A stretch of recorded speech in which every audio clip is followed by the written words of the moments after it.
Only on cable, only on TSPN and the World Wide Web at tspntv.com.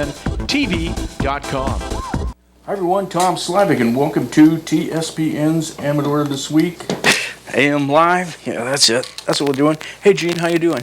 Good morning. And, I have with me Gene Mancebo from the Amador Water Agency, General Manager, and we're going to be talking. So Gene is one of the people that's going to be on our program today, and he's going to be first up with me. We're going to be talking about the hydroelectric plant at the transmission pipeline. But first up, we're going to go ahead and open the show, Gene, and you just look pretty there, as you always do. Well, thank you. Anyway, and we're going to talk about, first of all, the Roaring Camp.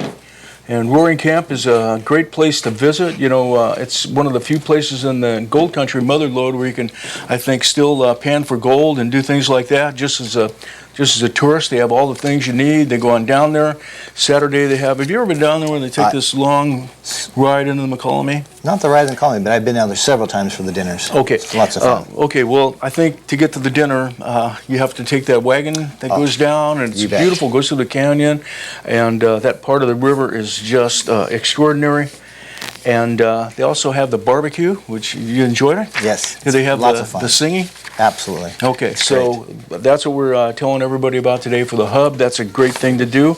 And one more thing that's coming up, and that's the Amador County Fair.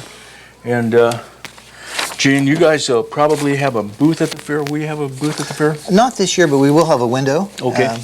Certainly. Right. You know, there's so many ways to get information out. I remember back in the old days, going to the fair and having a booth was one of the only ways you could get information out to the public on such a one-on-one basis. But today, with the internet, Facebook, and all those things like that, I'm sure you get a lot of information out.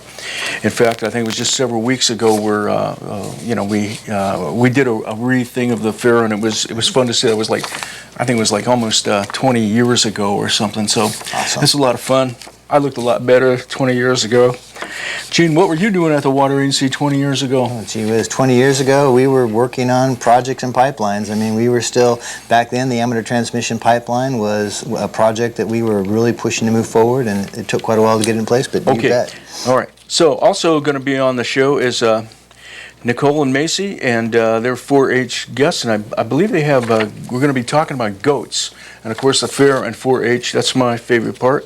There's a dinner dance. Mark Morton, I believe, is going to be in here with the Jackson Fire Department. After we talk, I'm going to find out if he's there. If he's not, I'd like you to come back. John Platt is going to be here with a supervisor update from what happened at yesterday's meeting. How you doing, Adam? Welcome. And Miss Amador contestants, they're out there with Jamie Lebanco, last year's Bailey, sorry. Your mom sticks in my mind. And she's out there with the girls that are vying for Miss Amador this year. So, Gene, why don't we take this opportunity? You know, we take this little break, and the reason why, in case everybody wonders, is so we can cut the clip off, send it to the computers, get it to YouTube as fast as we can, and believe me, we get it up there really quick. So, we're going to take that little break, then I'm going to be back with Gene Mancebo. Stay with us right here on TSPN. The segment you just watched